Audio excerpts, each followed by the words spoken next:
Hello दोस्तों, welcome back to my channel. मैं थोल्ला पीके में आपका स्वागत है। तो दोस्तों, आज से आपका क्लास 12th फिजिक्स हर एक चैप्टर का हर एक पार्ट आपका होगा, चाहे वो आपका थ्योरी हो, चाहे वो आपका डेरिवेशन हो और न्यूमेरिकल। ये सारे के सारे टॉपिक मैं पीडीएफ के साथ आपको फ्री में प्रोवाइड करूंगा। बस आप पूरी वीडियो देखना, आपको हर एक टॉपिक बहुत अच्छे से समझ में आने वाला है। तो आज आपका जो चैप्टर है वो है पहला चैप्टर, विद्युत आवेश, कूलाम का नियम तथा विद्युत क्षेत्र। हर एक टॉपिक आपके लिए बहुत ज़्यादा इंपॉर्टेंट होगा। बहुत ही सरल तरीके से मैं समझा रहा हूँ, आप मेरे साथ नोट्स बनाते चलना। फिर भी अगर कहीं प्रॉब्लम है तो आप हमसे व्हाट्सएप से जुड़ सकते हैं और अपनी प्रॉब्लम को सॉल्व कर सकते हैं। तो आज का आपका जो पहला पार्ट, आपका पहला टॉपिक, पहला लेसन का नाम है विद्युत आवेश, कूलाम का नियम तथा विद्युत क्षेत्र। एनसीईआरटी पैटर्न में पढ़ाऊंगा, साथ साथ में न्यूमेरिकल एनसीईआरटी के और अरिहंत तथा विद्या के भी मैं न्यूमेरिकल को बताऊंगा। आपका जो टॉपिक है सन 2024-25 सिलेबस जो आपका डिसाइड हुआ है उसी के अकॉर्डिंग रहेगा। चैप्टर 1 है, एकदम सरल भाषा में आपको हर एक चीज़ मैं बता रहा हूँ। पूरी क्लास की पीडीएफ आपको फ्री में मिलेगी, आपको कहीं पर भी ढूंढने का ज़रूरत नहीं है। आप मेरे साथ नोट्स बनाते चलिए। तो पहली टॉपिक है, आपको पता ही है अगर आपके पास बुक है, तो पहला टॉपिक है आपका विद्युत आवेश, इलेक्ट्रिक चार्ज। ठीक है, हर एक टॉपिक को समझना आसानी से, मैं बहुत ही सरल तरीका बता रहा हूँ। देखो, विद्युत आवेश आपसे पूछेगा विद्युत आवेश क्या है, मैं पूरा इसका वीडियो इसी में सब कुछ, इसके प्रकार, इसके एग्जाम्पल, सारी चीज़ बता रहा हूँ। देखो, विद्युत आवेश क्या होता है, किसी भी पदार्थ को, हम कोई भी पदार्थ ले लेते हैं, कोई भी पदार्थ होना चाहिए, बस उसके अंदर दो क्वालिटी होनी चाहिए। पहली क्वालिटी क्या होनी चाहिए कि उसके अंदर विद्युत और चुंबकीय, विद्युत का प्रभाव हो सके और चुंबकीय प्रभाव भी थोड़ा बहुत उत्पन्न हो जाए, तो इस प्रकार के पदार्थ को हम विद्युत आवेश कहते हैं। ठीक है, सीधा सा मतलब क्या आपको डिसाइड सोचना है कि कोई भी पदार्थ होना चाहिए जिसके अंदर विद्युत और चुंबकीय प्रवाह उत्पन्न हो जाए, उसे हम विद्युत आवेश कहते हैं। तो डिफिनेशन तो आपको समझ आ गई क्या, कि किसी पदार्थ का वह गुण जिसके कारण उसमें विद्युत तथा चुंबकीय प्रभाव उत्पन्न हो, उसे विद्युत आवेश कहते हैं। ठीक है, तो आपको डिफिनेशन में बस इतना ही समझना है कि कोई भी पदार्थ हो जिसके अंदर विद्युत और चुंबकीय प्रवाह अगर उत्पन्न होता है तो उसे हम विद्युत आवेश, इलेक्ट्रिक चार्ज कहते हैं। इसे क्यू से प्रदर्शित करते हैं और यह कैसी राशि है, ये इंपॉर्टेंट पॉइंट बन जाएगा। ठीक है, यह कैसी राशि है, तो यह एक अदिश राशि है।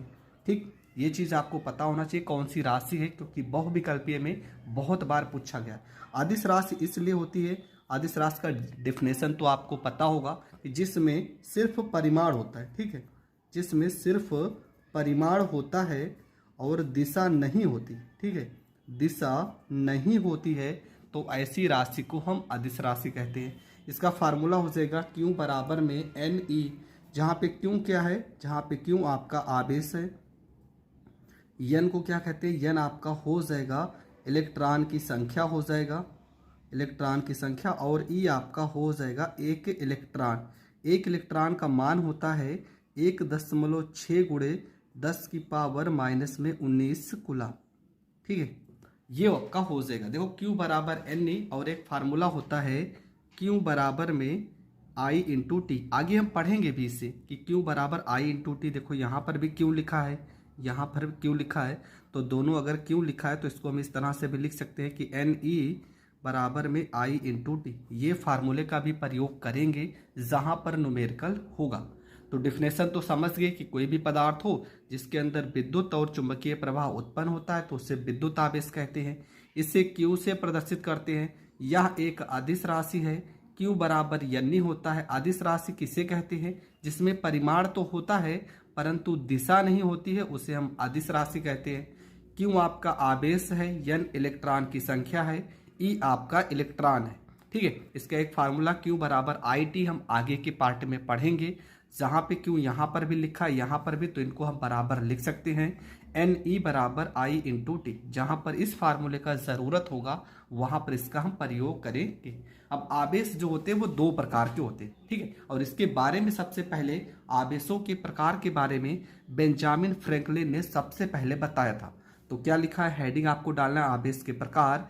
बेंजामिन फ्रैंकलिन ने धनावेश तथा ऋणा आवेश के बारे में बताया। ठीक है। धनावेश और ऋणावेश के बारे में सबसे पहले किस वैज्ञानिक ने बताया? बेंजामिन फ्रैंकलिन ने। अब देखो डिफिनेशन आपको याद ही नहीं करना, एकदम सिंपल। धनावेश, अगर धनावेश होगा तो इसका मतलब समझ आना कि किसी पदार्थ में इलेक्ट्रॉन की कमी हो रही है, ठीक है। एक चीज मैं आपको समझा दे रहा हूं, देखो यहां ध्यान से समझना। मान लेते हैं यहां पे एक व्यक्ति है, ठीक है, यहां पे एक व्यक्ति है और यहां पे एक व्यक्ति, इसके पास 10 इलेक्ट्रॉन है और इसके पास भी 10 इलेक्ट्रॉन है। ये क्या करेगा, ये 5 इलेक्ट्रॉन इनको दे देता है। 5 इलेक्ट्रॉन अगर इनको देगा तो इनके पास कितने इलेक्ट्रॉन हो जाएंगे? इनके पास हो जाएंगे 15 इलेक्ट्रॉन। और ये 5 अगर दे देगा तो इसके पास कितने बचेंगे? इसके पास बचेंगे 5 इलेक्ट्रॉन। तो इसने 5 इलेक्ट्रॉन इस वाले व्यक्ति को दिया है। यहाँ पर इलेक्ट्रॉन की क्या हो गई? यहाँ पर इलेक्ट्रॉन की कमी हो गई। तो जहाँ पर इलेक्ट्रॉन की कमी होती है वो धनावेश हो जाता है, और जहाँ पर इलेक्ट्रॉन की वृद्धि होती है वो ऋणावेश हो जाता है। ध्यान से समझना, यहाँ जिसके पास जितना ज़्यादा इलेक्ट्रॉन रहेगा वो उतना ज़्यादा ऋणावेश होगा, जिसके पास इलेक्ट्रॉन कम रहेगा वो धनावेश होगा। तो डिफिनेशन में भी आपको यही लिखना है। देखो डिफिनेशन में क्या लिखा है, हेडिंग डालना है आपको धनावेश, और लिखना है कि किसी भी पदार्थ पर इलेक्ट्रॉनों की कमी के कारण उत्पन्न आवेश को धनावेश कहते हैं। कोई भी पदार्थ होगा अगर वहां पर इलेक्ट्रॉन की कमी हो रही है तो उसे हम धनावेश कहते हैं। बस इतना ही आपको लिखना है कि किसी भी पदार्थ में इलेक्ट्रॉन की कमी के कारण उत्पन्न आवेश को धनावेश कहते हैं। इसका एग्जाम्पल भी लिखा है, देखो कांच की छड़ को अगर हम रेशम के कपड़े पर रगड़ा जाता है तो कांच की छड़ पर इलेक्ट्रॉनों की कमी होती है, ठीक है। कांच की छड़ को अगर हम रेशम के कपड़े से रगड़ेंगे तो क्या होगा? कांच की छड़ पर क्या हो रहा है? इलेक्ट्रॉनों की कमी होगा। तो आपसे पूछा जाएगा कि यहाँ पे कांच क्या है? धनावेशित है कि रेशम क्या है? कौन धनावेशित है, कौन ऋणावेशित है? तो ध्यान से समझना, यहाँ पे लिखा कांच की छड़ पर इलेक्ट्रॉन की कमी होती है, और अभी अभी हमने समझा है कि जिस पर इलेक्ट्रॉन की कमी होती है उसे हम धनावेश कहते हैं, ठीक है। कांच की छड़ पर इलेक्ट्रॉन की कमी हो रही है तो कांच की छड़ यहाँ पर क्या हो जाएगी? कांच की छड़ हो जाएगी धनावेशित, और रेशम आपका क्या हो जाएगा? रेशम आपका हो जाएगा ऋणावेश, ठीक है। ये आपसे बहुविकल्पीय में पूछा जाएगा। जिस पर इलेक्ट्रॉन की कमी होगी उसे धनावेश कहोगे, जिस पर इलेक्ट्रॉन की वृद्धि होगी उसे ऋणावेश कहोगे। बस इतना चीज आपको याद रखना है। अगला हेडिंग आपका क्या है?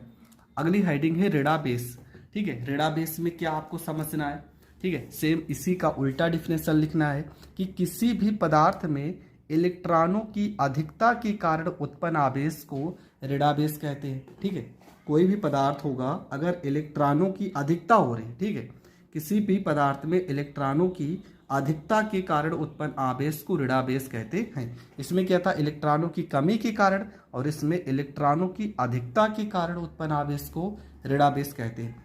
एग्जाम्पल में क्या लिखा है कि एबोनाइट की छड़ को फर से रगड़ा जाता है तो एबोनाइट की छड़ पर इलेक्ट्रॉन की अधिकता होती है। किस पर इलेक्ट्रॉन की अधिकता हो रही? एबोनाइट। तो यहाँ पर एबोनाइट क्या हो जाएगा? जिस पर इलेक्ट्रॉनों की अधिकता होती है उसे हम ऋणावेश कहते हैं।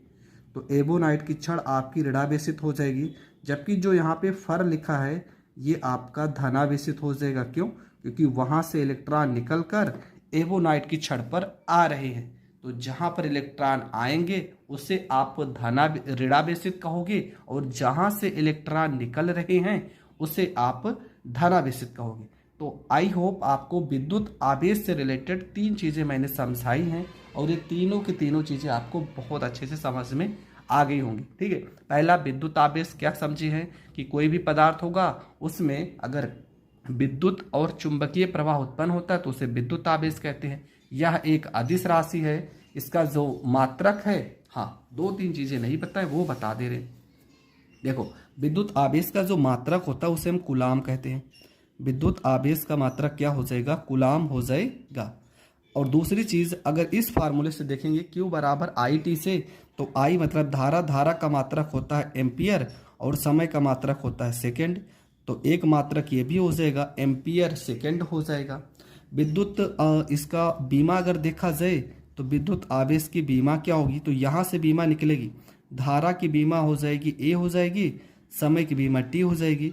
तो विद्युत आवेश की जो बीमा होगी वो आपकी AT हो जाएगी।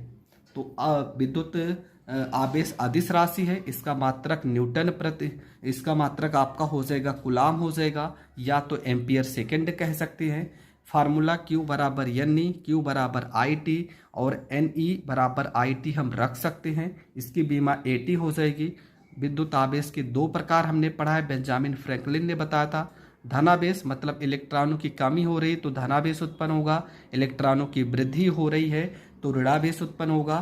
तो यहाँ तक आपको हर टॉपिक बहुत अच्छे से समझ में। पहला सवाल है, लिखा एक चालक पर 1 कूलाम आवेश है तो इलेक्ट्रॉनों की संख्या आपको बताना है। ठीक है, बहुत बार सवाल पूछा गया है। 1 कूलाम मतलब क्यू बराबर आपका दिया गया है 1 कूलाम। ठीक है, इसके बाद तो कुछ दिया नहीं है। इलेक्ट्रॉन, 1 इलेक्ट्रॉन बराबर आपका होता है, मैंने पहले ही वीडियो में बताया था, 1.6 गुणे 10 की पावर -19 कूलाम होता है। आपको क्या निकालना है? आपको इलेक्ट्रॉनों की संख्या मतलब आपको n का वैल्यू निकालना है। फार्मूला आप लोगों ने पढ़ाई है, Q बराबर N इंटू ई। क्यू की जगह हम 1 रखेंगे, यहाँ पे n हो जाएगा, ई का वैल्यू 1.6 गुणे 10 की पावर -19 हो जाएगा। यहाँ पर गुणनफल में इसको इधर भेजेंगे तो बटे में आ जाएगा, 1 बटे में 1.6 गुणे 10 की पावर -19 हो जाएगा। n बराबर दशमलव हटाएंगे यहाँ से तो ऊपर 0 बढ़ जाएगा, 10/16 -19 को ऊपर भेजेंगे प्लस में 19 हो जाएगा। एक 0 हम इसको दे देते हैं। ठीक है, तो यहाँ पे n बराबर हो जाएगा 100/16 गुणे 10 की पावर में 1 0 इसको अगर दे देंगे तो यहाँ 19 है, तो ये आपका 18 हो जाएगा। 16 को अगर 100 में हम भाग करते हैं तो आपको यहाँ भाग करके दिखा भी दे रहे हैं। 16 छक्का यहाँ पे 96 हो जाएगा, यहाँ 4 दशमलव लगाएंगे 0, 16 दूना यहाँ 32 हो जाएगा, यहाँ 8 यहाँ 0, 16 पंचे 80 आ जाएगा आपका 6.25 गुणे 10 की पावर में 18 इलेक्ट्रॉन। ठीक है, ये आपका हो जाएगा करेक्ट आंसर। पहला सवाल है, बहुत ही सिंपल था, सिर्फ आपको थोड़ा से गुणा भाग आना चाहिए। फिर भी नहीं आता है तो आप ध्यान से देखते रहना, आपको हर एक चीज़ समझ में आने वाला है। अगला जो आपका प्रश्न है, लिखा है 3.2 कूलाम आवेश में इलेक्ट्रॉनों की संख्या बताइए। क्यू का वैल्यू आपका कितना दिया गया? तो क्यू बराबर दिया गया 3.2, यहाँ पर लिखा है कूलाम। इलेक्ट्रॉन मतलब ई का वैल्यू आपको पता चाहिए, 1 इलेक्ट्रॉन बराबर आपका हो जाएगा 1.6 गुणे 10 की पावर -19। अब यहाँ पे फार्मूला लगाएंगे, क्यू बराबर में n इंटू ई, क्यू का जगह हो जाएगा 3.2, n आपको निकालना ही है, और इलेक्ट्रॉन की जगह पे 1.6 गुणे 10 की पावर -19। यहाँ पर भी देखो 1 अंक पे दशमलव है, यहाँ पर भी 1 अंक पे दशमलव है, 16 कम 16, 16 दूना यहाँ पे 32 हो जाएगा। n को यहाँ पर हम रोक लेते हैं, 10 की पावर -19 को यहाँ बटे में भेज देंगे तो आ जाएगा 10 की पावर -19 हो जाएगा। n बराबर हो जाएगा 2, 10 की पावर -19 को हम ऊपर भेज देंगे प्लस हो जाएगा, और ये आपका हो जाएगा करेक्ट आंसर। तो दूसरे प्रश्न में आपका जो उत्तर आएगा वो हो जाएगा 2 गुणे 10 की पावर 19 इलेक्ट्रॉन। अगला जो आपका प्रश्न है, लिखा है 7 n की पावर, यहाँ 7 यहाँ लिखा, यहाँ पे n, यहाँ पे 14, नाभिक में आवेश की मात्रा कूलाम में कितनी होगी, ये आपसे पूछा गया है। देखो यहाँ पे जो वैल्यू लिखा होता है ना, ये आपका होता है परमाणु क्रमांक, परमाणु क्रमांक होता है। ठीक है, और परमाणु क्रमांक जो होता है वो प्रोटॉन की संख्या के बराबर होता है, प्रोटॉन की संख्या के बराबर होता है, और प्रोटॉन की जो संख्या होती है वो इलेक्ट्रॉन की संख्या के बराबर होती है, इलेक्ट्रॉन की संख्या के बराबर होती है। फिर से समझ लीजिए, यहाँ पे जो वैल्यू लिखा है ये आपका होता है परमाणु क्रमांक। परमाणु क्रमांक जो होता है वो प्रोटॉन की संख्या के बराबर होती है, और प्रोटॉन की संख्या इलेक्ट्रॉन की संख्या के बराबर होती है। और यहाँ पे जो 14 लिखा है ये आपका लिखा है परमाणु भार, परमाणु भार, इसे द्रव्यमान संख्या या द्रव्यमान भार भी कहते हैं। इसका फार्मूला होता है, इसका फार्मूला होता है न्यूट्रॉनों की संख्या प्लस प्रोटॉनों की संख्या। तो यहाँ पे हमें क्या पता चल रहा है कि इलेक्ट्रॉनों की जो संख्या होगी, इलेक्ट्रॉनों की संख्या जो होगी वो कितनी हो जाएगी, वो हो जाएगी आपकी 7। चाहे इलेक्ट्रॉन बोले चाहे इसको हम प्रोटॉन बोल सकते हैं। पर आपसे पूछा गया कि आवेश की मात्रा कूलाम में कितनी होगी, एक इलेक्ट्रॉन का मान होता है, एक इलेक्ट्रॉन या तो प्रोटॉन का जो मान होता है वो होता है 1.6 गुणे 10 की पावर -19 कूलाम होता है।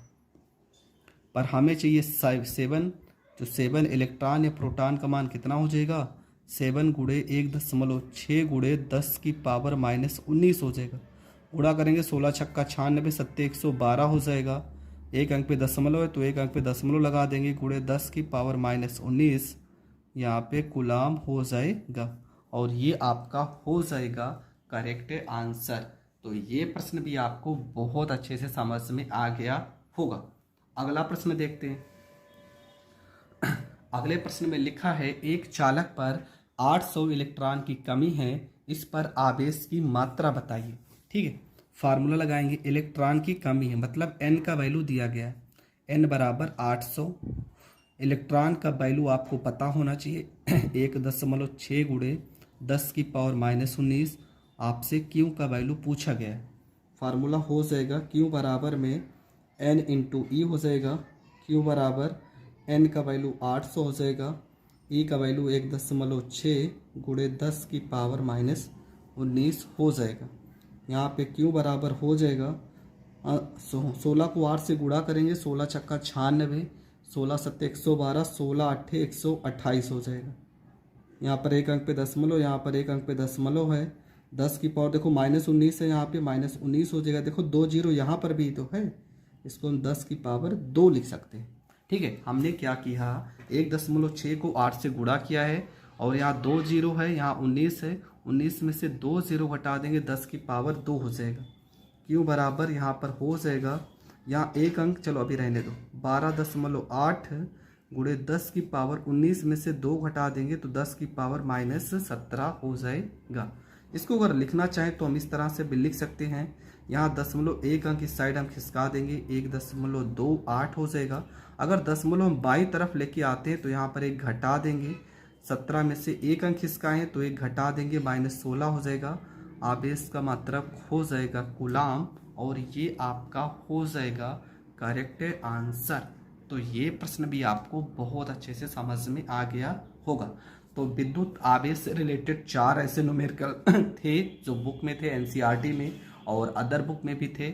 मैं 2 प्रश्न आपको दे रहा हूँ होमवर्क और आपको इसका उत्तर बताना है। ठीक है, पहला प्रश्न और दूसरा प्रश्न।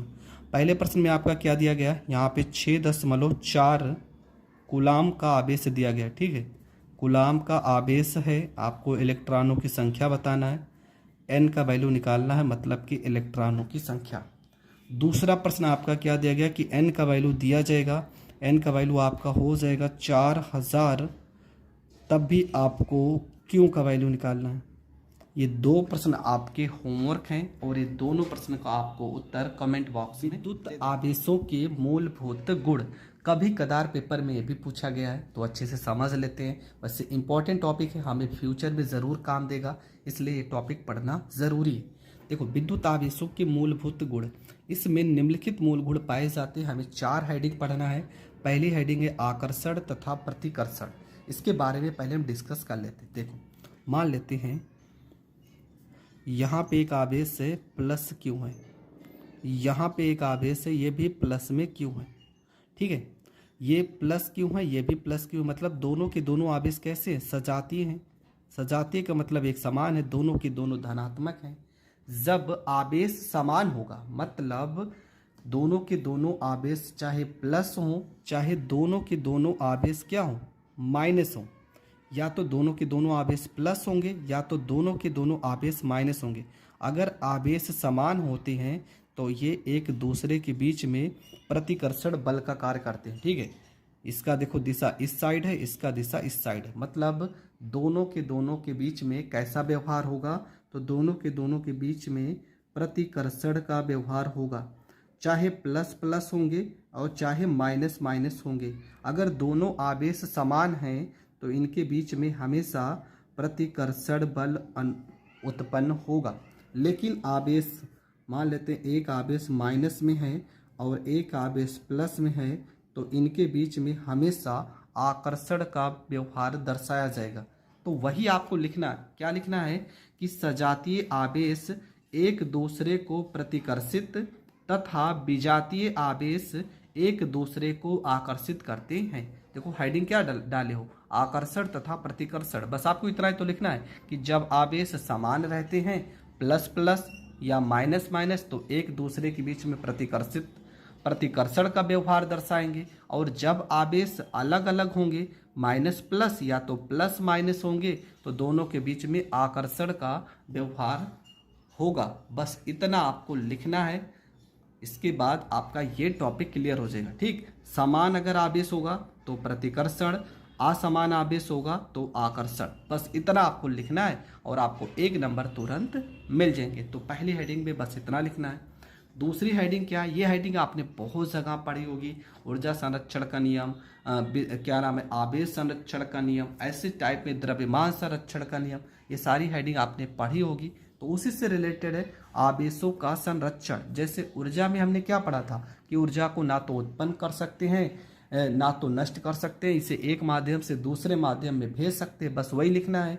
सेम कहानी आवेश के बारे में लिखना है कि आवेश संरक्षण नियम के अनुसार आवेश को ना तो उत्पन्न किया जा सकता है और ना ही नष्ट किया जा सकता है, बल्कि इसे केवल एक वस्तु से दूसरी वस्तु में स्थानांतरित किया जाता है।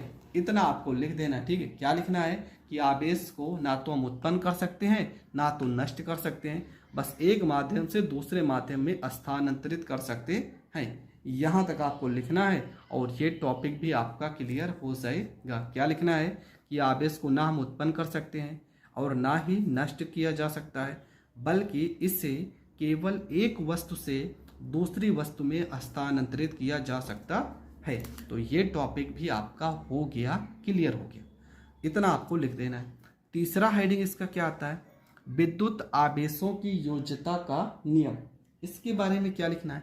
अब देखो यहाँ पे क्या लिखा है, योज्यता। योज्यता का मतलब समझ जाओ कि जोड़ना या घटाना। ठीक है, योज्यता का मतलब जोड़ना या घटाना। मान लेते कोई भी निकाय है, ठीक है, कोई भी निकाय, इस पर ढेर सारे आवेश इकट्ठा हो रहे हैं। कुछ आवेश चलो प्लस में होंगे, कुछ माइनस में होंगे, कुछ प्लस में होंगे, कुछ माइनस में, ऐसे ढेर सारे आवेश होंगे। तो इसका मतलब क्या होता है कि जब भी हम आवेशों को जोड़ते हैं तो जिसके साथ जो चिन्ह लगा, देखो इसके साथ माइनस है तो इससे माइनस Q1 चलो मान लेते हैं, Q2 है, ये प्लस में तो इसके साथ प्लस Q2 मान लेते हैं, ये माइनस में तो माइनस में Q3 मान लेते हैं। मतलब जब भी आवेशों को जोड़ा जाता है तो उनके चिन्ह के साथ हम बीजगणितीय योग में जोड़ देते हैं। तो वही तो लिखा है कि किसी भी निकाय में उपस्थित कुल आवेश उसके विभिन्न अवयवी कणों पर उपस्थित भिन्न आवेशों के बीजगणितीय योग के बराबर होता है।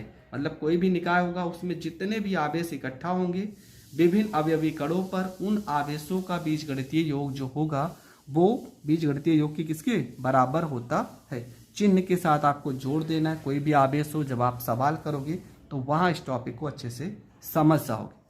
अगला आपका जो हेडिंग है वो है आवेशों का क्वांटीकरण।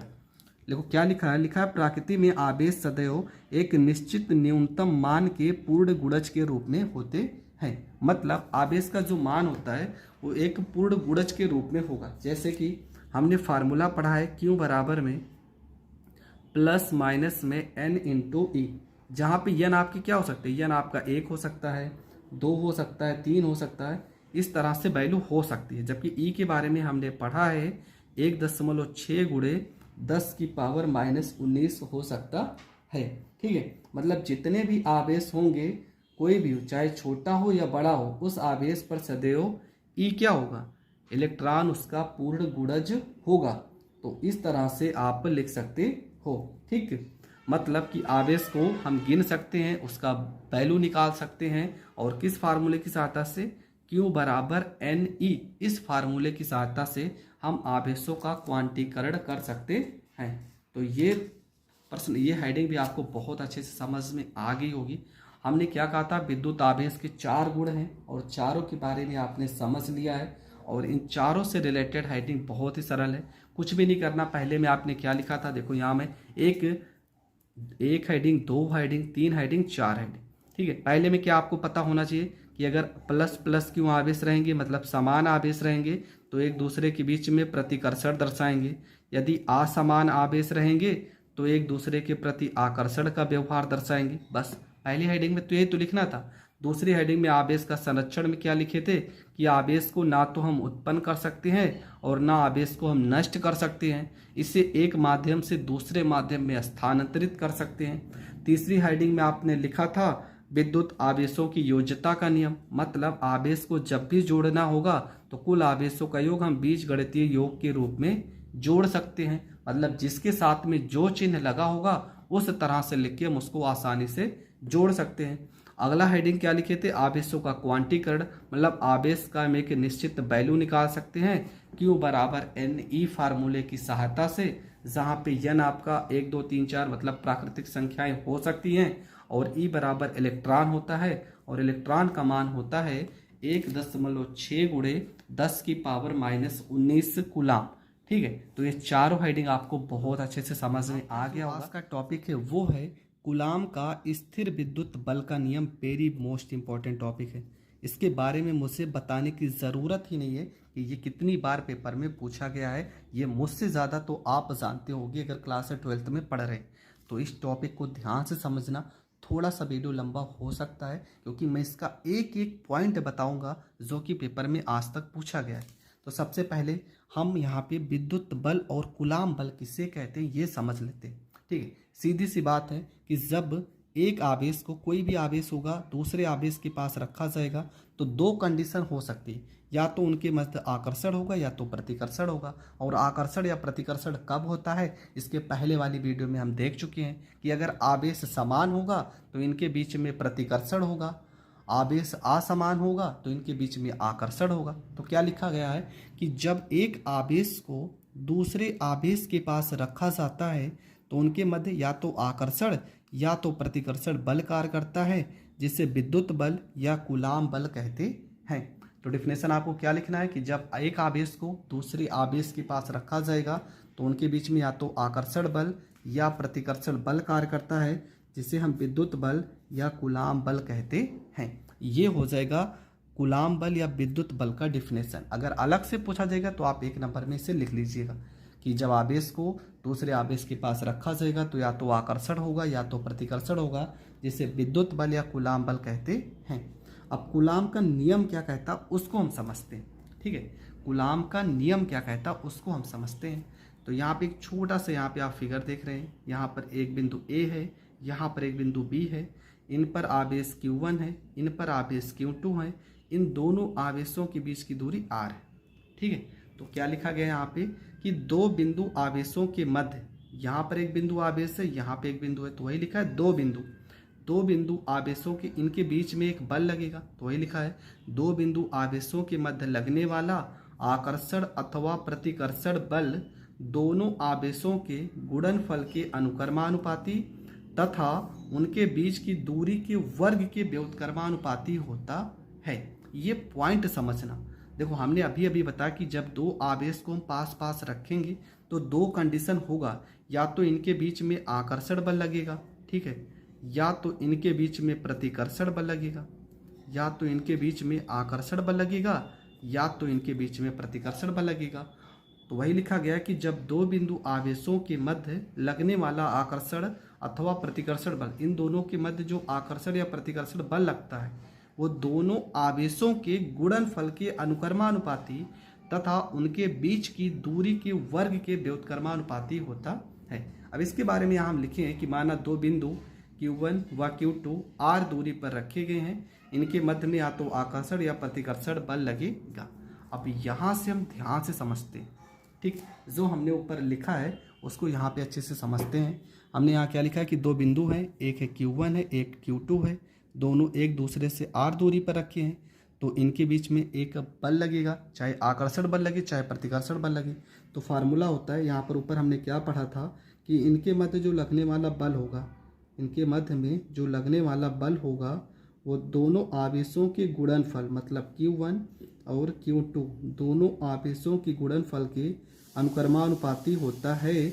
और ये आपका हो जाएगा समीकरण फर्स्ट। यही तो लिखा था कि इनके मध्य में जो बल लगेगा इनके आवेशों के गुणनफल के अनुक्रमानुपाती होता है। तो वही तो हमने यहाँ पर लिखा है कि Q1 Q2 के अनुक्रमानुपाती क्या होगा, अनुक्रमानुपाती होगा F। और दूसरी कंडीशन क्या लिखी थी कि इनके बीच की दूरी के वर्ग के व्युत्क्रमानुपाती होता है, मतलब जो बल होगा व्युत्क्रमानुपाती कहेगा तो बटे में लिखेंगे, लेकिन वर्ग बोला है तो यहाँ पे स्क्वायर लिखेंगे। समीकरण ये हो जाएगा सेकंड। तो यही तो लिखा था कि दोनों आवेशों के गुणनफल के अनुक्रमानुपाती होगा क्या, बल, और इनके बीच की दूरी के वर्ग के व्युत्क्रमानुपाती होगा क्या, बल। इसलिए हम दोनों कंडीशन में एफ लिखे। अब यहाँ ध्यान से समझना, आप हर एक पॉइंट आपके लिए इंपॉर्टेंट है। सबसे पहला काम आपको क्या करना है, यहाँ पे लिखना है समीकरण फर्स्ट व सेकंड से, समीकरण फर्स्ट व सेकंड से। यहाँ भी एफ है, यहाँ भी एफ है, तो हम यहाँ पे एफ लिखेंगे, अनुक्रमानुपाती का निशान लगाएंगे, यहाँ पे Q1 हो जाएगा, यहाँ पे Q2 हो जाएगा, बटे में आपका R का स्क्वायर हो जाएगा।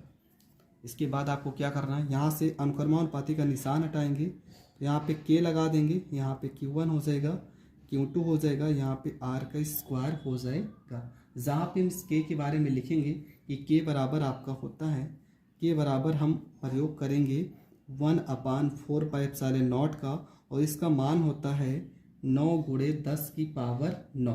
ये मान ज़रूर याद करना, इसका मान कितना होता है 9 गुणे 10 की पावर 9। तो यहाँ पे हम इसका मात्रक भी लिखना चाहो तो आप मात्रक लिख सकते हो, अभी बताएंगे मात्रक कैसे आएगा। इसका मात्रक हो जाएगा न्यूटन मीटर स्क्वायर प्रति कूलाम का स्क्वायर हो जाएगा। इसके बाद यहाँ पर फार्मूले में हो जाएगा आपका F बराबर में 1/4πε0, यहाँ पे Q1 Q2, यहाँ पे R का स्क्वायर हो जाएगा। इसके आगे हम क्या कर सकते हैं, यहाँ पर हम लिख सकते हैं कि यदि Q1 व Q2, ठीक है, Q1 बराबर Q2 हम मान लेते हैं अगर 1 कूलाम होगा, और R बराबर हम मान लेते हैं कि अगर 1 मीटर होगा, तो यहाँ पर वैल्यू रखेंगे तो F बराबर हो जाएगा 9 गुणे 10 की पावर 9। इसका मान हो जाएगा Q1 की जगह 1, Q2 की जगह 1, नीचे R की जगह 1 का यहाँ पर स्क्वायर हो जाएगा। आपको पता एक काम चाहे स्क्वायर करें या गुणनफल में करें, उसका जो मान होगा वो सीधा सीधा एक ही होगा। तो हो जाएगा 9 गुणे 10 की पावर 9 न्यूटन हो जाएगा। क्यों? क्योंकि बल का मात्रक आपका होता है न्यूटन। ठीक है, मतलब यहाँ पर अगर Q1 Q2 और R तीनों का मान 1 होगा तो जो बल का मान होगा वो 9 गुणे 10 की पावर 9 के बराबर हो जाएगा। अब इन सारी चीज़ों के बारे में और अच्छे से समझते हैं, क्योंकि यहाँ से प्रश्न बहुत बनते हैं। ठीक है, यहाँ पे पहली चीज़ तो क्या, 1/4πε0 है, 1 यहाँ पे 4πε0 है। इसका बीमा हम निकाल लेते हैं, इसका मात्रक निकाल लेते हैं, सारी चीज़ें निकाल लेते हैं। तो फार्मूले की सहायता से निकालेंगे। फार्मूला होता है F बराबर 1/4πε0, यहाँ पे Q1, यहाँ पे Q2 बटे में R का स्क्वायर हो जाएगा।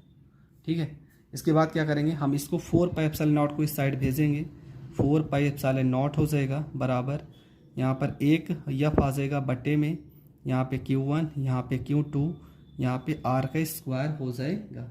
इसके बाद यहाँ पे हमें 4π से मतलब है नहीं, क्योंकि अचर पद है। यहाँ पे ε0 हो जाएगा बराबर Q1 Q2, इसका मात्रक क्या होता है, Q1 Q2 जो हो जाएगा इसका मात्रक होता है कूलाम। आवेश का मात्रक क्या होता है, कूलाम, और 2 बार लिखा है तो कूलाम को 2 बार हम लिखेंगे। नीचे लिखा है यफ का मात्रक होता है बल, बल का मात्रक न्यूटन, दूरी का मात्रक होता है मीटर, स्क्वायर लगा तो यहाँ पर स्क्वायर हो जाएगा। ठीक है, स्क्वायर लगा है तो यहाँ पे स्क्वायर हो जाएगा। तो यहाँ पर ε0 का मात्रक क्या निकल के आएगा, ε0 का मात्रक निकल के आएगा, कूलाम 2 बार लिखा है तो कूलाम का स्क्वायर प्रति, नीचे न्यूटन लिखा है न्यूटन हो जाएगा, और यहाँ पे मीटर का स्क्वायर हो जाएगा। ε0 को निर्वात की विद्युतशीलता बोलते हैं, ε0 को निर्वात की विद्युतशीलता बोलते हैं, निर्वात की विद्युतशीलता बोलते हैं। तो ε0 का मान जो होता है, इसका मान भी आपको याद रखना है, 8.85 गुणे 10 की पावर -12 हो जाएगा। ठीक है, 8.85 गुणे 10 की पावर -12, और मात्रक तो इसका कूलाम का स्क्वायर प्रति न्यूटन मीटर का स्क्वायर, ये आपको याद ही होना चाहिए। इसका अगर हम बीमा निकालेंगे तो चलो बीमा निकालना भी आपको हम बता दे रहे हैं, क्योंकि बहुत बार इसकी बीमा पूछी गई है। देखो यहाँ पे कूलाम लिखा है, कूलाम की बीमा क्या होती है, कूलाम की बीमा होती है 80, हमने पहले भी पढ़ लिया, 2 बार है तो 2 बार हम 80 लिखेंगे। बल की बीमा आप कक्षा 9 से पढ़ते आ रहे होंगे। ठीक है, बल की बीमा हो जाएगी ml की पावर -2। अगर आपने बीमा निकालना नहीं जानते हैं तो वीडियो डिस्क्रिप्शन में होगा, प्लेलिस्ट में जाकर आप देख सकते हैं। और दूरी की बीमा यहाँ l का स्क्वायर हो जाएगा। इसको अगर हम सही से लिखेंगे तो a यहाँ पर 2 बार है तो a का स्क्वायर हो जाएगा, यहाँ पे t 2 बार है, t का स्क्वायर हो जाएगा। इन सब वैल्यू को ऊपर भेजेंगे, यम ऊपर जाएगा तो माइनस हो जाएगा। l यहाँ 2 और 1 3 ऊपर भेजेंगे तो -3 हो जाएगा। t को ऊपर भेजेंगे प्लस में यहाँ पे 2 हो जाएगा। तो इसको हम लिख सकते हैं m, यहाँ -1 है तो -1 हो जाएगा, l पे -3 है तो -3 हो जाएगा, t 2 यहाँ है 2 यहाँ, t पे 4 हो जाएगा और a पे यहाँ पे 2 हो जाएगा। ये हो जाएगा इसका बीमा हो जाएगा। तो इसका बीमा आपको और मात्रक हर चीज़ मैंने बता दी है। आई होप आपको हर एक चीज़ बहुत अच्छे से समझ में आया होगा। 3-4 चीज़ें आपको पता होनी चाहिए। एप्सिलॉन नॉट का मात्रक पता होना चाहिए, एप्सिलॉन नॉट का मान पता होना चाहिए, एप्सिलॉन नॉट की बीमा ही किसकी बीमा है, एप्सिलॉन नॉट की बीमा आपको पता होना चाहिए। तीसरी चीज़ आपको क्या पता होना चाहिए, 1/4 पाई एप्सिलॉन नॉट का मान होता है 9 × 10 की पावर 9। इसका मात्रक होगा न्यूटन मीटर स्क्वायर प्रति कूलाम होगा। ठीक है, क्योंकि न्यूमेरिकल जब करोगे तो इसका ज़रूरत पड़ेगा।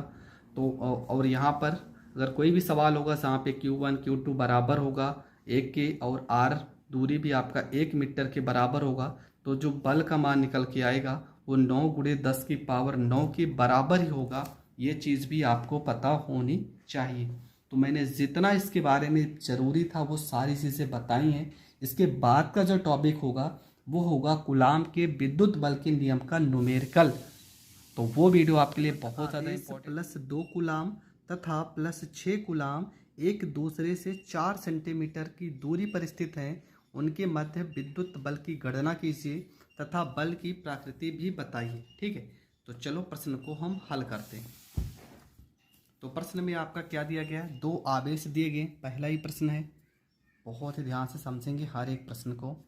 ठीक है, पहले प्रश्न में क्या लिखा है कि 2 आवेश हैं, मतलब Q1 और यहाँ पे Q2।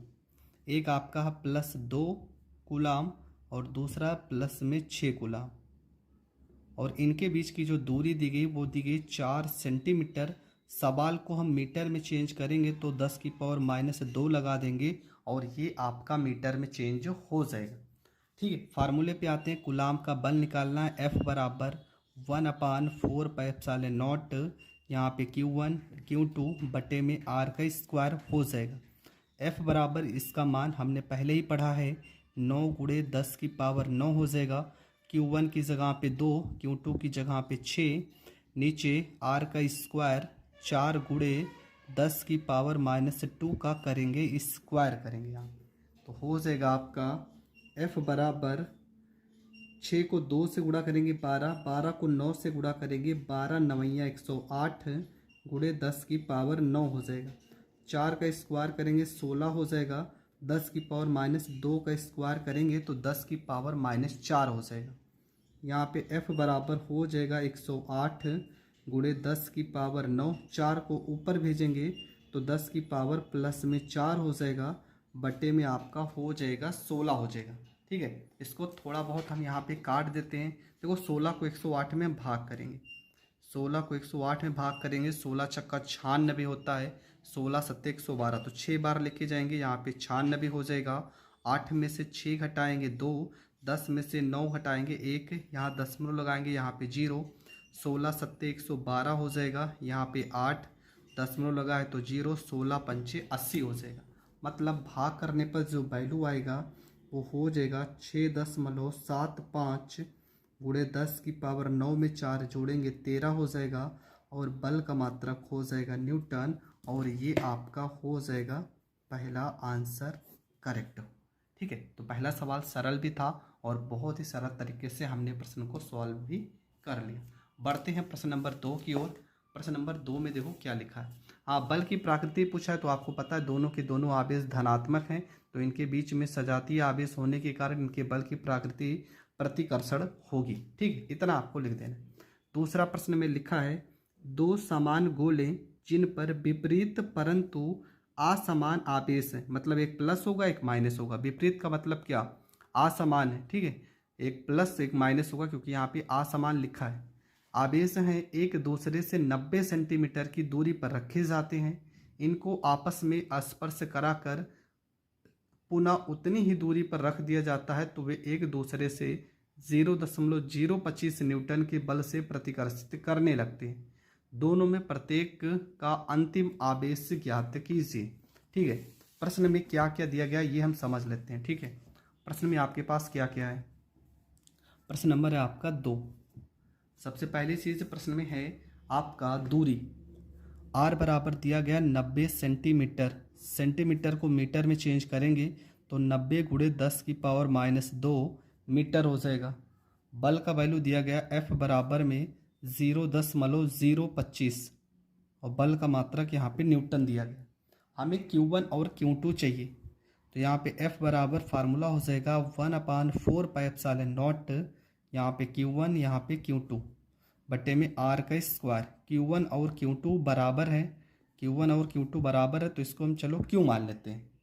तो यहाँ पे हो जाएगा F की जगह पे 0.025, इसका मान 9 गुणे 10⁻9 हो जाएगा।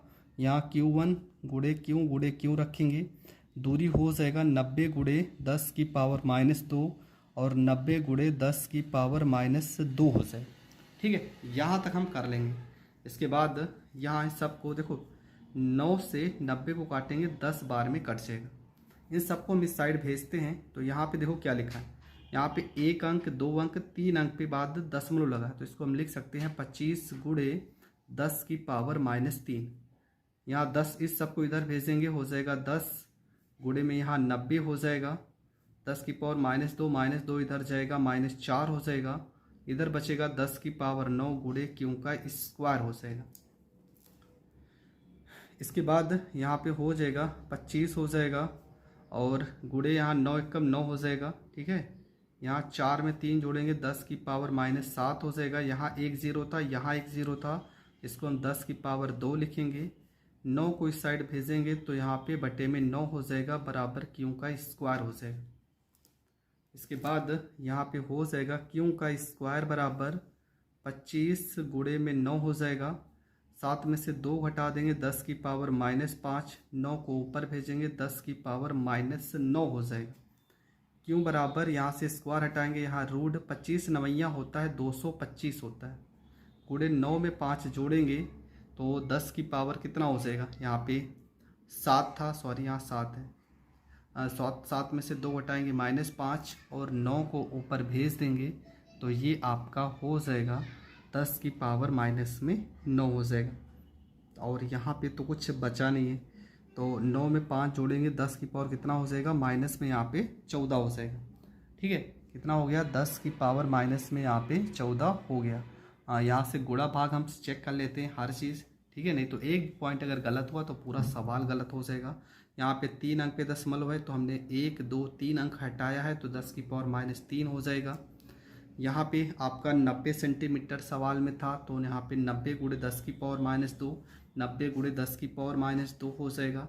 9 से 90 को काट देंगे 10 आ जाएगा। 10 को इस साइड भेजें, 90 को इस साइड भेजें, -2 इस साइड भेजेंगे -4 हो जाएगा।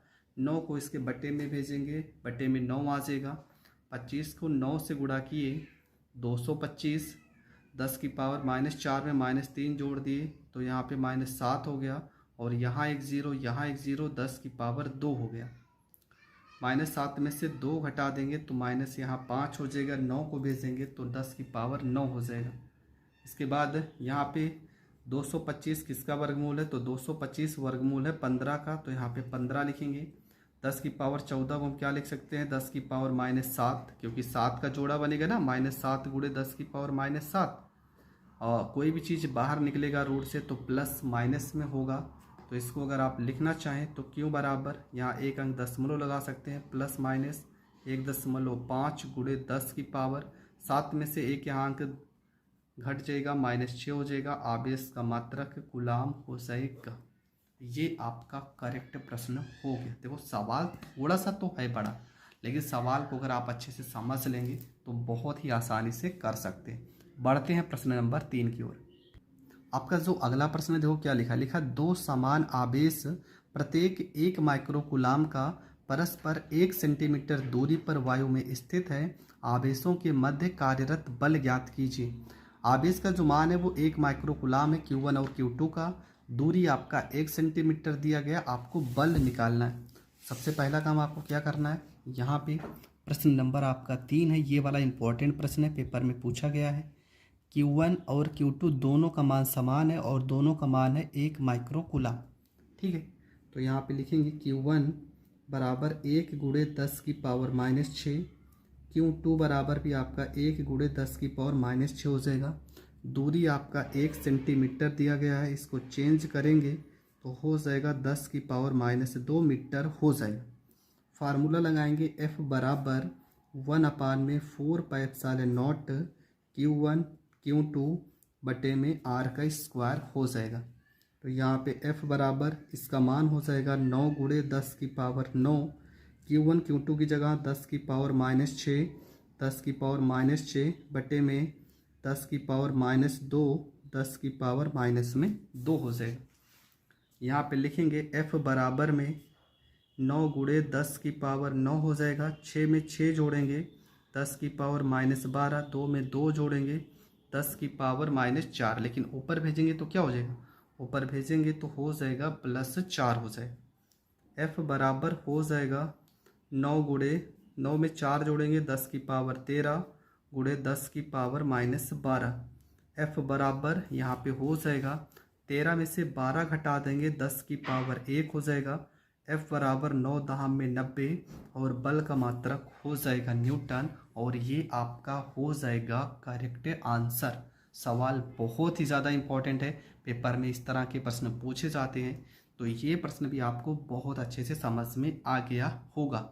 बढ़ते हैं प्रश्न नंबर 4 की ओर। आपका जो अगला प्रश्न है, प्रश्न में क्या लिखा है, 0.2 माइक्रोकूलाम तथा 0.3 माइक्रोकूलाम आवेश से आवेशित दो गोले एक दूसरे से 30 सेंटीमीटर की दूरी पर हवा में रखे हैं, उनके बीच विद्युत बल का परिमाण ज्ञात कीजिए। मतलब Q1 और Q2 का वैल्यू दिया गया है, दूरी दी गई है, आपको विद्युत बल निकालना है। तो कैसे हल करना है, चलो शुरू करते हैं। प्रश्न नंबर 4, ठीक है। Q1 बराबर आपका दिया गया 0.2 माइक्रोकूलाम, Q2 बराबर आपका दिया गया है 0.3 माइक्रोकूलाम। माइक्रो हटाएंगे तो हो जाएगा 10 की पावर -6 कूलाम। यहाँ भी माइक्रो हटाएंगे तो हो जाएगा 10 की पावर -6 कूलाम हो जाएगा। इसके बाद दूरी आपका दिया गया है R बराबर 30 सेंटीमीटर।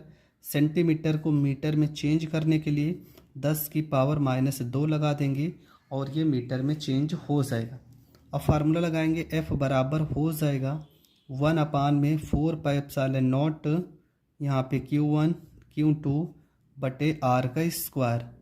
F बराबर इसका मान हो जाएगा 9 गुणे 10 की पावर 9, Q1 का वैल्यू 0.2 गुणे 10 की पावर -6, Q2 का वैल्यू 0.3 गुणे 10 की पावर -6, R का वैल्यू 30 गुणे 10 की पावर -2, 30 गुणे 10 की पावर -2 हो जाएगा।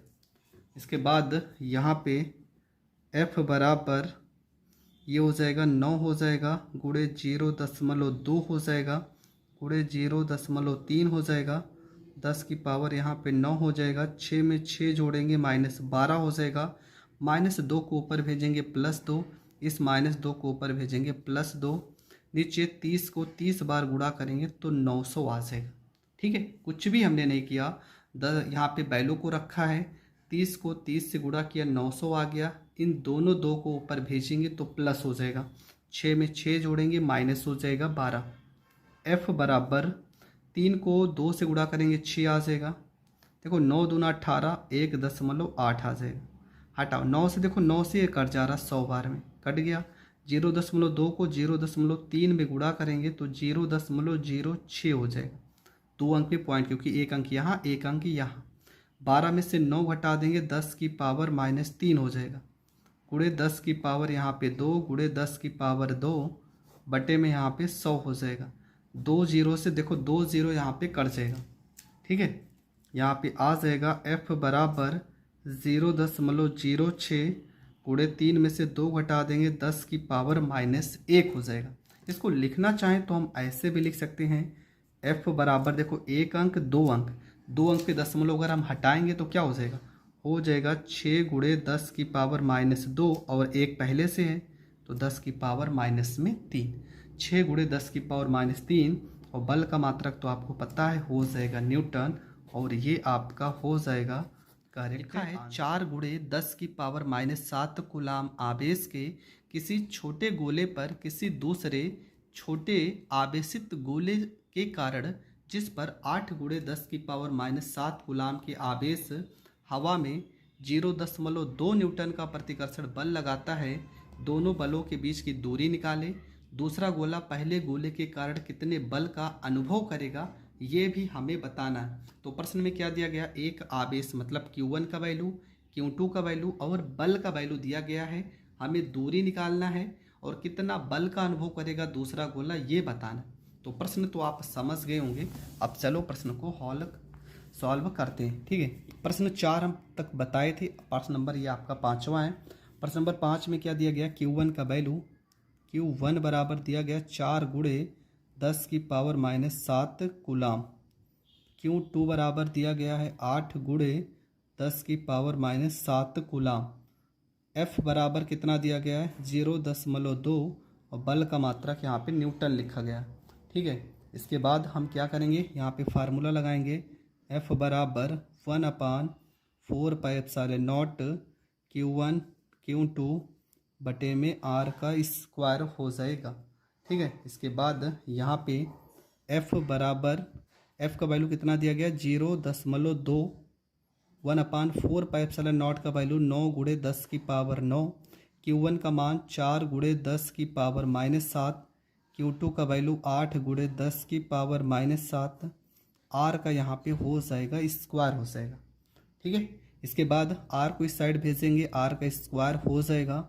यहाँ पे 9 को 4 से गुणा करेंगे, 9 चौको 36 गुणे में 8 हो जाएगा, 7 में 7 जोड़ेंगे 10 की पावर -14, यहाँ पे 9 पहले से है 10 की पावर 9 बटे में आपका 0.2 हो जाएगा। ठीक है, यहाँ से आपको पता दशमलव हटाएंगे तो ऊपर यहाँ पे 0 बढ़ जाएगा, यहाँ पे 80 हो जाएगा, 2 से अगर 80 को काट देंगे तो यहाँ पे 40 हो जाएगा।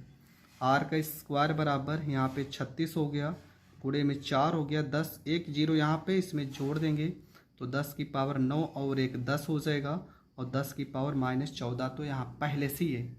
यहाँ पे हो जाएगा R का स्क्वायर, 36 को 4 बार गुणा करेंगे तो 6 चौको 24, 4 तियाँ 12, 2 14 हो जाएगा, 14 में से 12 घटा देंगे 10 की पावर -4 हो जाएगा। यहाँ पे हो जाएगा R बराबर अंडर रूट में 144 गुणे 10 की पावर -4 हो जाएगा।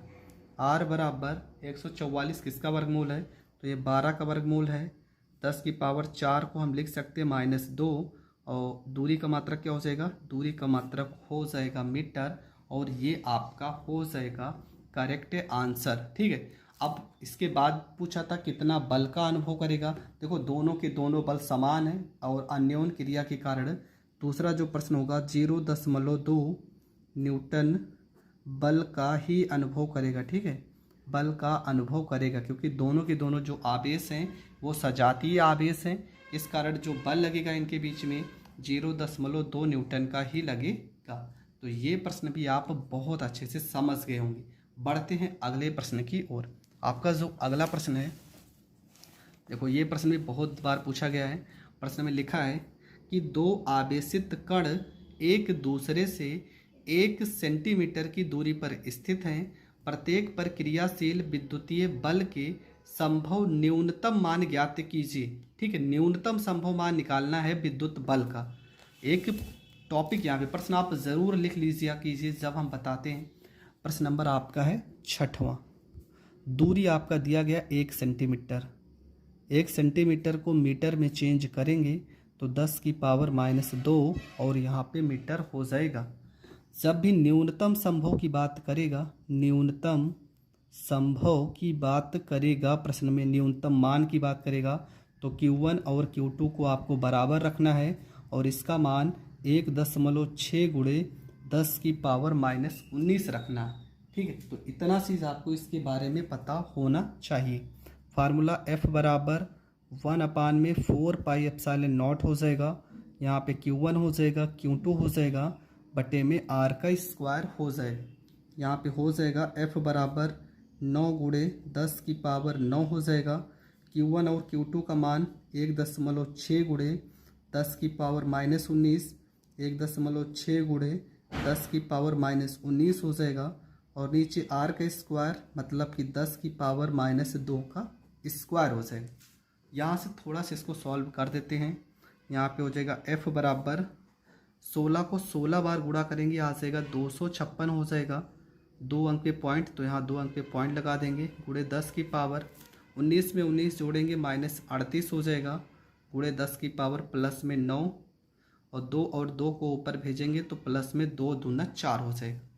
यहाँ पे हो जाएगा F बराबर 9 को 256 में गुणा करेंगे तो आ जाएगा 9 छंग 54 हो जाएगा, हासिल 5। और 9 को 5 में गुणा करेंगे 45, 5 50 हो जाएगा। 9 दूना 18 में 5 जोड़ेंगे 23 हो जाएगा। ठीक है, 2 अंक पे दशमलव है तो 2 अंक पे दशमलव लगाएंगे। गुणे 9 4 13, 38 में से अगर हम 13 को घटा देते हैं तो 8 में से 3 गया 5, 25 आएगा। 10 की पावर माइनस में 25 हो जाएगा।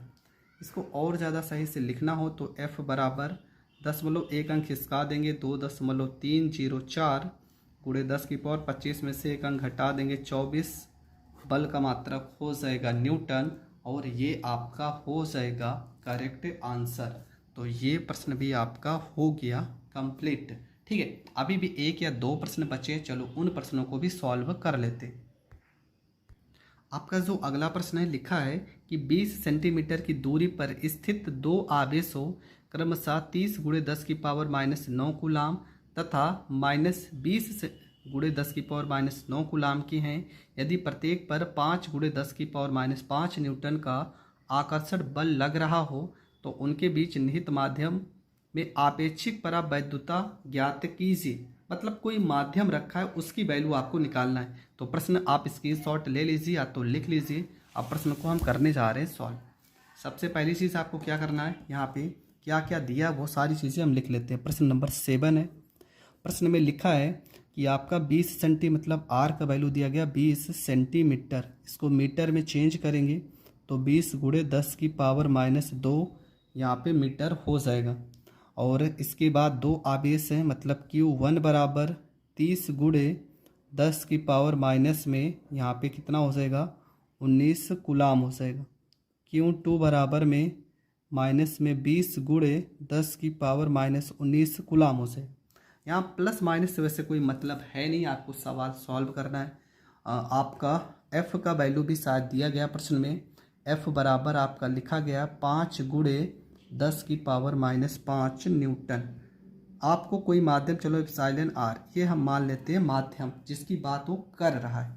तो फार्मूला क्या हो जाएगा, फार्मूला हो जाएगा F बराबर 1/4 पाई एप्सिलॉन नॉट, यहाँ एप्सिलॉन R ये मान लेते हैं, इसका मात्रक मान लेते हैं। ठीक है, एप्सिलॉन R गुणे में यहाँ पे Q1 Q2 बटे में R का स्क्वायर हो जाएगा। F का वैल्यू लिखा है 5 गुणे 10 की पावर -5, इसका वैल्यू है 9 गुणे 10 की पावर 9 एप्सिलॉन R हो जाएगा। Q1 का वैल्यू दिया गया 30 गुणे 10 की पावर -19, सॉरी 30 गुणे 10 की पावर -9 है यहाँ पे। ठीक है, ये 9 है, ये 9 है, 19 मत करना नहीं गलत ही हो जाएगा। और गुणे 20 गुणे 10 की पावर माइनस में यहाँ पे 9 है, बटे में दूरी आपका दिया गया 20 गुणे 10 की पावर -2 पूरे का होल स्क्वायर हो जाएगा। यहाँ पे एप्सिलॉन R को इस साइड भेज देंगे और यहाँ पे हो जाएगा 9 गुणे 10 की पावर 9 हो जाएगा। 30 को 20 से गुणा करेंगे 600 हो जाएगा। 9 में 9 जोड़ेंगे 10 की पावर -18 हो जाएगा। 5 बटे में आ जाएगा 5 गुणे 10 की पावर -5। यहाँ 20 का स्क्वायर करेंगे 400 हो जाएगा। 10 की पावर -2 का स्क्वायर करेंगे माइनस में यहाँ पे 4 हो जाएगा। यहाँ काट देंगे 1 0 2 0 2 0 से 2 0 कट जाएगा। यहाँ पे एप्सिलॉन R बराबर ऊपर आ जाएगा 9 गुणे में 6, 18 में से 9 घटा देंगे 10 की पावर -9 हो जाएगा। बटे में आपका आ जाएगा 5 गुणे में 4 और 5 में 4 जोड़ेंगे 10 की पावर -9 हो जाएगा। 10 की पावर -9 से -9 तो कट जाएगा। यहाँ 2 3 6 हो जाएगा, 2 दूना 4 हो जाएगा। एप्सिलॉन आर बराबर हो जाएगा 9 को 3 से गुणा करेंगे 27, नीचे 5 दूना 10, एक ज़ीरो है तो एक अंक पे पॉइंट लगा देंगे, 2.7 हो जाएगा और इसका कोई मात्रक आपको नहीं लिखना। तो ये आपका हो जाएगा करेक्ट प्रश्न। तो ये प्रश्न भी आपको बहुत अच्छे से समझ में आ गया होगा। बढ़ते हैं आज के लास्ट प्रश्न पे और आज ये आपका टॉपिक पूरी तरह से खत्म हो जाएगा। इसके और सारे न्यूमेरिकल हमने बताए हैं प्लेलिस्ट में, हम उस वीडियो को जोड़ देंगे, आप वहाँ से और ज़्यादा न्यूमेरिकल को सॉल्व कर सकते हैं। आपका जो अगला प्रश्न है लिखा है 2 बिंदु आवेशों को वायु में एक निश्चित दूरी पर रखने पर उनके बीच 80 न्यूटन का बल कार्य करता है। इन्हीं आवेशों को एक परावैद्युत में इतनी ही दूरी पर रखा जाता है तो इस बल का मान 8 न्यूटन हो जाता है। माध्यम का परावैद्युतांक ज्ञात कीजिए। मतलब कह रहा है कि 2 बिंदु आवेशों को वायु में एक निश्चित दूरी पर रखने पर एक बार उनके बीच में 80 न्यूटन का बल कार्य करता है जब वायु में रखा जाता है, और जब किसी माध्यम में रखा जाता है तो 8 न्यूटन का बल कार्य करता है। तो हमें माध्यम का परावैद्युतांक ज्ञात करना है। प्रश्न आप ज़रूर लिख लीजिए। देखो बहुत ही सरल प्रश्न है लेकिन प्रश्न थोड़ा से घुमा रहा है।